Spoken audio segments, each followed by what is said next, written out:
जय मसीह की होशन्ना। अंजील को फैलाना ये काम हमारा है। मुंजी के ज़माना में ये काम प्यारा है।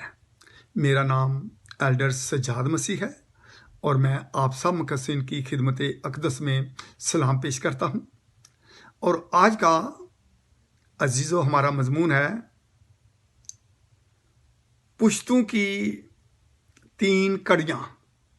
यानी अगर गौर से देखें तो मुकद्दस मत्ती रसूल ने जो मसीह यसु का मुकद्दस नसबनामा लिखा है, उसने उस नसबनामे को 3 हिस्सों में तकसीम किया है। यानी पहली 14 पुश्तें, फिर 14 पुश्तें और फिर 14 पुश्तें, यानी 3 हिस्सों में उसने इसको किया है। अब ये बड़े अजीब बात है, अक्सर लोग इस चीज़ पे गौर करते नहीं हैं कि मसीह का नस्बनामा। तो मसीह का नस्बनामे के लिए आप जब हम देखेंगे, यानी यहूदियों के यहाँ आदाद व शुमार की बड़ी अहमियत और कदर थी। यानी ये हिंसों की बड़ी कदर होती थी। मिसाल के तौर पे उनके यहाँ 7 कामलियत का अदद है। ये ज़रा पढ़ें मुकाशवा 7 बाब और उसकी दुआत, जहाँ पे 7 कलीसियों की 7 सितारों के लिए 7 का लफ्ज़ है। ये 7 का जिक्र बहुत दफ़ा बाइबल मुकद्दस में आया है। तो इसके बाद था 2 का अदद, किसी बात या चीज़ पर जोर देने के लिए 2 का अदद। जैसे अक्सर आपने पढ़ा होगा बाइबल मुकद्दस में, खुदा यीशु ने क्या, मैं तुमसे सच सच कहता हूँ। 2 था, क्यों? इस चीज़ पे जोर देने के लिए। इसी तरह से ज़बूर 62 उसकी 11वीं आयत को अगर आप पढ़ें तो दाऊद कहता है, खुदा ने 1 बार फरमाया और मैंने 2 बार सुना। यानी उसको मैंने बहुत ही जोर दे के गौर से सुना।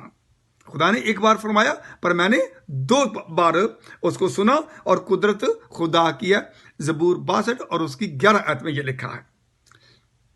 इसी तरह अजीजो 3 का अदद जो है, ये कामलियत, भरपूरी, मामूरी और तसलीस का अदद है।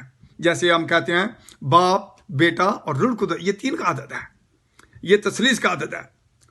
3 पुश्तों के अरूज, यानी 3 पुश्तों के अरूज और ज़वाल का बयान किया गया है। पहली 14 पुश्तें, फिर 14 पुश्तें और फिर 14 पुश्तें। इसको अक्सर बेशतर हम इतनी तवज्जो नहीं देते, इतनी परवाह नहीं करते, लेकिन ये काबिल तवज्जो बात है कि बाइबल मुकद्दस में एक एक चीज़, ज़ेर और ज़बर तक की चीज़ जो है वो हमारे काबिल गौर है।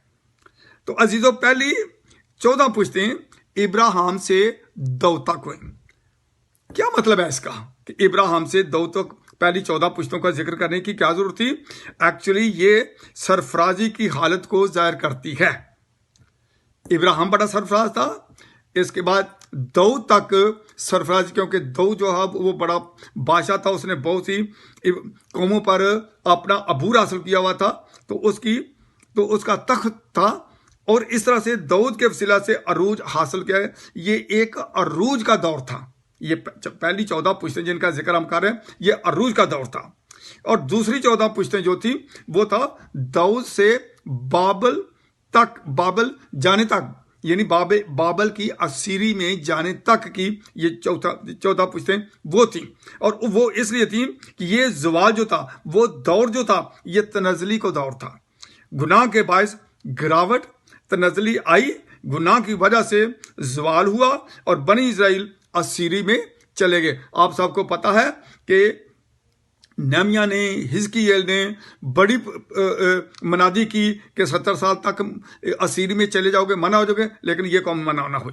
खैर, तो इस तरह से गुनाह और असीरी का मौत का बायस। तो मतलब यह कि जो सेकंड दौर था वो था तनज़ली का दौर, और जो थर्ड दौर था वो दौर था बाबल से मसीह तक। ये दौर था बहाली का दौर था।